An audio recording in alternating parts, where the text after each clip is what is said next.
When was the last time you checked your home internet speed? If your speed test average is very near your internet plan and your ping rate is 20 milliseconds or even less, then congratulations.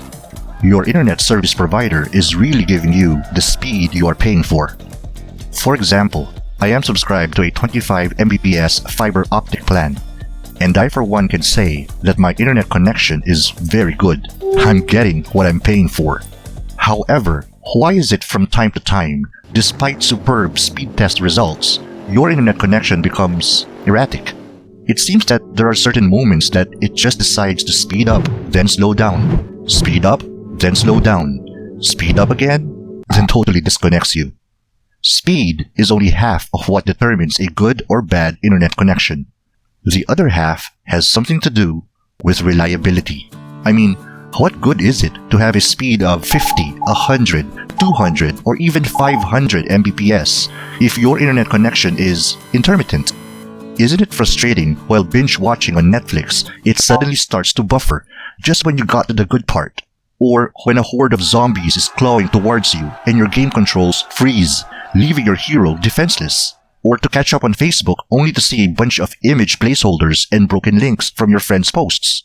Or to see the Wi-Fi icon on your smartphone just vanish, which means you have been totally disconnected. Now, if you're a bit savvy, you would likely apply the universal solution for most faulty electronic equipment, which in this case is to reboot your internet router by switching it off for 20 seconds, then switching it back on. But what if after each reset, your internet connection does normalize, but only stays that way for a few minutes or a couple of hours at best? What then? Call up your ISP's customer support hotline? Well, good luck with that. Chances are, if you don't get stuck in queue for 17 years, the agent who would have picked up your call will advise you to do the same thing, which is reboot your router. And if that doesn't work, they will schedule a technician to come over to check what's going on. But that on-site visit will probably take days or even weeks to happen. Meantime, are there other things you can do to solve your internet's random disconnect issue? Heck yes! And in the rest of this video, I'm going to show you 3 simple things you can try to regain a reliable internet connection. And all 3 things have something to do with your internet router.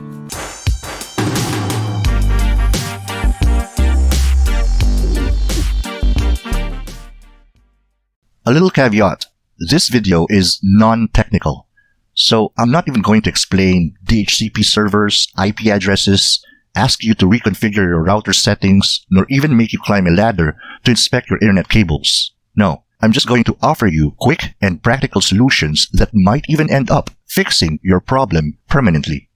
The first solution is perhaps the easiest but often overlooked.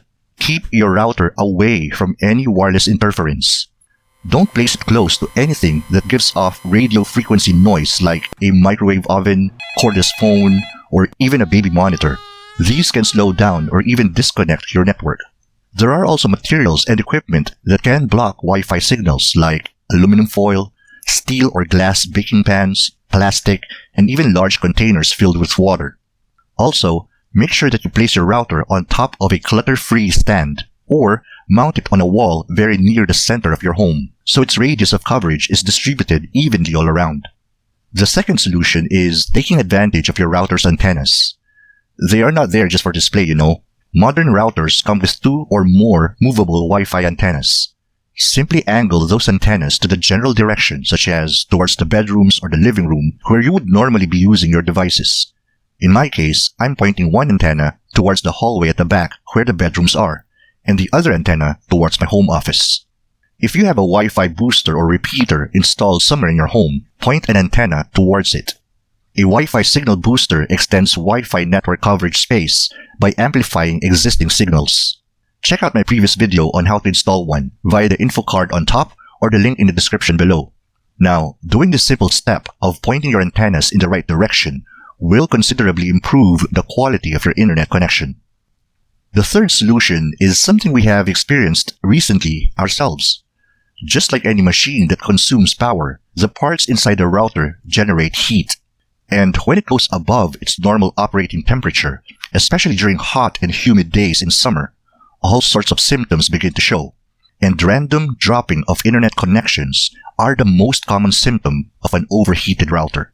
Internet connections cease for varying amounts of time, ranging from seconds to minutes or sometimes hours. For instance, in our area, the temperature for the day is 35 degrees Celsius. But because of the 59% humidity, it feels more like 42 degrees for humans. Inside the house, and using this metal frame as my benchmark for inanimate objects, it registers an average of 37 degrees Celsius. When I looked up the operating temperature range of this specific router, the Huawei support site said from 0 to 40 degrees Celsius. Now, let's find out what the average temperature is of this router.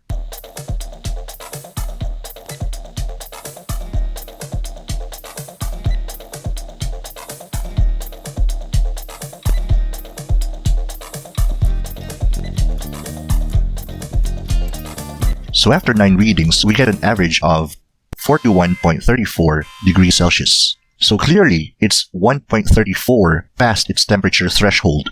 And no wonder why we have been experiencing random internet drops all morning. So the quick fix is to point a fan at the router to keep the temperature from building up on top and around the router. But it wouldn't be practical to dedicate a fan just for a router rather than a person on a hot day, right? So up next is a long-term solution.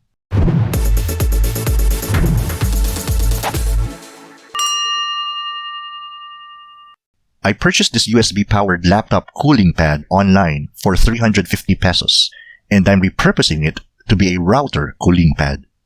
It does have riser stands underneath, which is great for laptops, but since I'm going to need the router to be sitting on a stable and horizontal surface, we're not going to use the stands.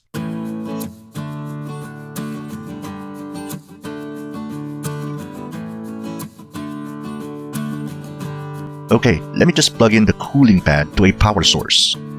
While the pad came with its own USB cable, it didn't come with a USB power outlet. So what I'm using here is an extra mobile phone USB charger.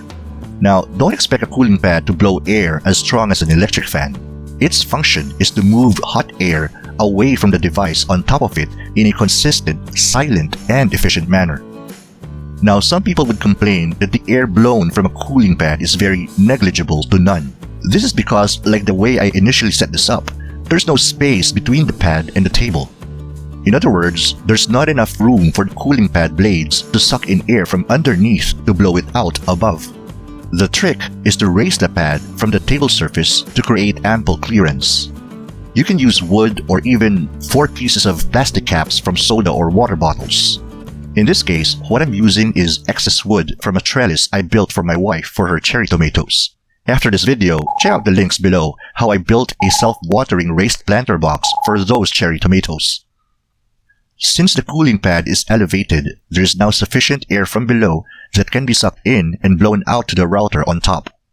So after letting the pad run for a few minutes, let's get the temperature of the router now.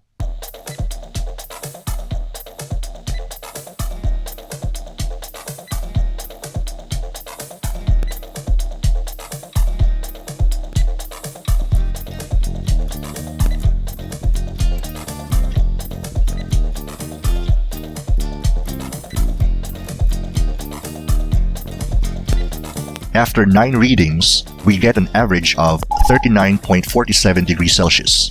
That's a 1.88 degree drop compared to earlier without the cooling pad.